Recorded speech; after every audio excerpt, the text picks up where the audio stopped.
Halo teman-teman, bagaimana kabarnya? Semoga dalam keadaan baik-baik saja ya teman-teman.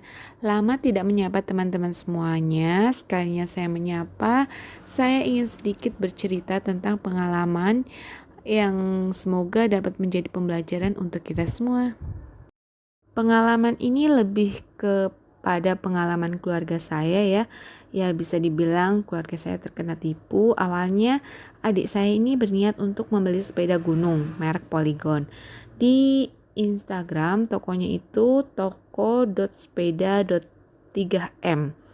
Nah, ini tokonya ya. Kalian bisa lihat sendiri. Nah, harga harga sepeda di toko ini sebesar 900.000. Kemudian adik saya mentransfer sebesar 900.000. Dari toko pun sudah menyiapkan seperti paket sepeda poligonnya dan sudah diberi alamat tempat tinggal adik saya dan sudah mengaku sedang berada di jasa pengiriman. Nah, ini fotonya.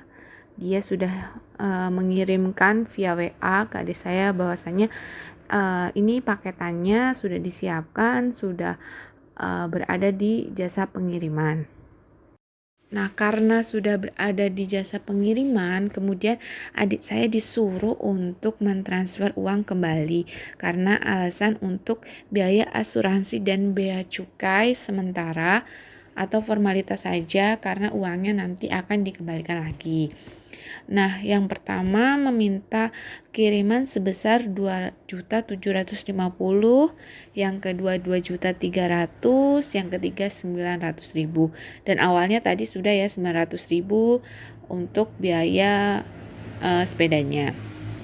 Dengan alasan tersebut, dana tersebut digunakan untuk sebagai formalitas saja dan nanti akan dikembalikan lagi setelah biaya pengurusan jasa kirimnya ini selesai. Nah, curiganya lagi adik saya itu baru di yang terakhir. Jadi, kalau misalnya mau transferannya kembali, maka di saldo di ATM adik saya harus diisi sebesar kurang lebih 1 juta. 1 juta berapa gitu. Harus lebih dari 1 juta itu katanya. Nah, kalau nggak ada 1 juta nggak bisa kembali. Nah, udah kan kita isi 1 juta, udah selesai.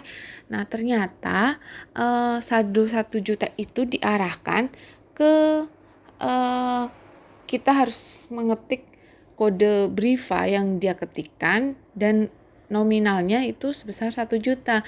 Nah, dari situ kenapa kita yang harus mentransfernya lagi? Uangnya nanti akan keluar berarti kan kalau kita mengklik yes di Briva itu. Nah, dari kejadian tersebut kami tersadar sepertinya kami terkena tipu dan mengalami kerugian sekitar 7 juta ya. Kami sekeluarga sebenarnya sudah mengikhlaskan dana tersebut. Mungkin dana tersebut bukan rezeki kami dan semoga orang-orang yang bermain di akun tersebut segera tersadar dan segera kembali ke jalan lurus karena masih banyak sekali tempat atau lapangan pekerjaan yang bisa ditekuni ketimbang menipu orang gitu ya. Setelah kejadian tersebut kami langsung melaporkan ke pihak berwajib ya karena ingin menjadi warga negara yang baik. Kami langsung melaporkan permasalahan ini ke pihak berwajib. Tetapi hingga kini kami masih menunggu keberlanjutan, belum ada kabar dari pihak kepolisian. Dari kejadian yang sudah saya sampaikan tadi, sedikit banyaknya ya, semoga bisa menjadi pengalaman ya, pembelajaran untuk kita semua agar bisa lebih berhati-hati. Tipsnya sebaiknya teliti sebelum berbelanja. Memang sebelumnya di awal itu di beranda si toko yang punya toko itu toko.sepeda.3m itu sudah ada keterangannya non bea cukai. Kalau misalnya kita teliti, nah setelah memang ini prosesnya dia juga lumayan pandai ya karena dia tidak langsung meminta biaya jebret gitu 7 juta, enggak, tapi bertahap. Nah, setelah kita mengirimkan uang transferan untuk membeli barang, baru dia bilang ada biaya untuk asuransi, ada biaya kena bea cukai, tapi itu formalitas. Nah, dari situ sebenarnya kita bisa membalikan lagi keterangan yang di atas itu di kolom beranda di Instagram itu ada keterangannya non bea cukai. Kenapa masih meminta dana untuk bea cukai? Nah, kita harus dipertanyakan, bisa dipertanyakan lagi di situ ya, karena di atasnya sudah ada keterangan non bea cukai.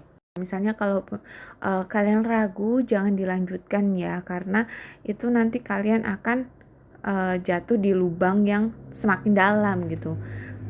Kalau menurut saya pribadi sudah mending kita ikhlaskan yang 900.000 daripada kita harus transfer dan akhirnya uang kita yang kegali lebih banyak dibandingkan sebelumnya.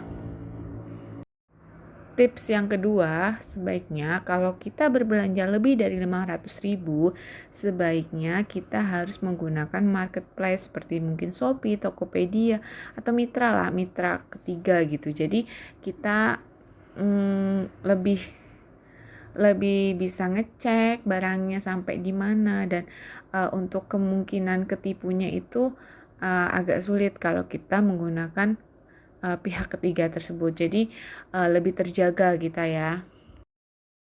Untuk tips yang ketiga ya teman-teman, sekarang tuh banyak banget toko-toko di Instagram itu yang memasang iklan. Nah, banyak sekali yang muncul di kolom iklan itu, banyak sekali. Nah, jika misalnya kalian klik si toko tersebut, nah toko tersebut punya Shopee, maka lanjutkan. Nah, kalau misalnya toko-toko tersebut cuma melayani via WA, nah saya sarankan kalian harus lebih mencari lagi toko-toko yang menggunakan mitra ketiga atau dia punya website. Jadi kita mending cari aman. Kalau misalnya dari IG langsung dihubungkan ke WA, itu takutnya yaitu toko tersebut toko-toko bodong, dan kita akhirnya uang kita yang melayang. Nah, semoga cerita ini bermanfaat ya teman-teman.